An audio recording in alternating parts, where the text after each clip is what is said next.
কিয়ামতের দিন যখন সবাই মারা যাবে, তখন শয়তানও মারা যাবে। সাত আসমান যখন ভেঙে পড়বে, সাত আসমানের মানুষও মারা যাবে। তখন আল্লাহ বলবে, আর কি বাকি আছে? তখন মৃত্যুর ফেরেশতা মালাকুল মাউত বলবেন, আপনার আরশের নিচে আমরা শুধুই চারজন বাকি আছি। তখন আল্লাহ তাআলা হুকুম করবেন, জিবরাইল আলাইহিসসালাম ও মিকাইল আলাইহিসসালামের জান কবজ করো। তখন আরশ জিবরাইল ও মিকাইলের জন্য সুপারিশ করবে আল্লাহর কাছে, কিন্তু সেই সুপারিশ কোনো কাজেই আসবে না। আল্লাহ তখন বলবে, আল্লাহ আরশের নিচে সবারই মৃত্যুবরণ করতে হবে। তখন জিবরাইল ও মিকাইলের মৃত্যু হবে।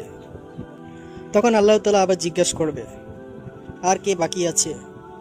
তখন মালাকুল মাউত বলবে, আমি আর জিবরাইল বেঁচে আছি। আল্লাহ তাআলা ইসরাফিলের জান কবজ করার হুকুম দেবে। তখন ইসরাফিলের হাত থেকে শিঙ্গা পড়ে যাবে, আর আল্লাহর আরশের সাথে সেই শিঙ্গা মিশে যাবে। এমনভাবে ইসরাফিল আলাইহিস সালামের মৃত্যু হবে। তখন আল্লাহ আবার জিজ্ঞাসা করবেন।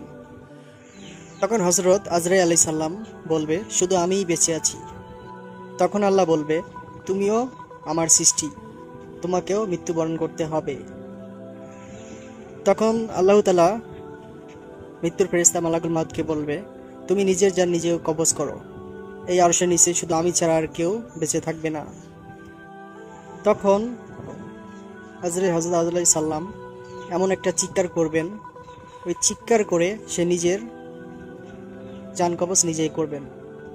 এই চিৎকার পৃথিবীর মানুষ যদি পৃথিবী বেঁচে থাকতো, সবাই এই চিৎকারের এতটা ভয়ঙ্কর চিৎকার, এতটা আওয়াজ হবে যে সবাই এই চিৎকারে মারা যেত।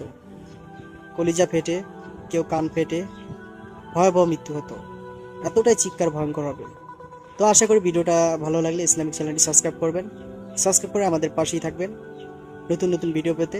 ভিডিওটি কমেন্টে কেমন লাগলো তা জানাবেন, আর ভিডিওটি লাইক শেয়ার করবেন অবশ্যই। আল্লাহ হাফেজ।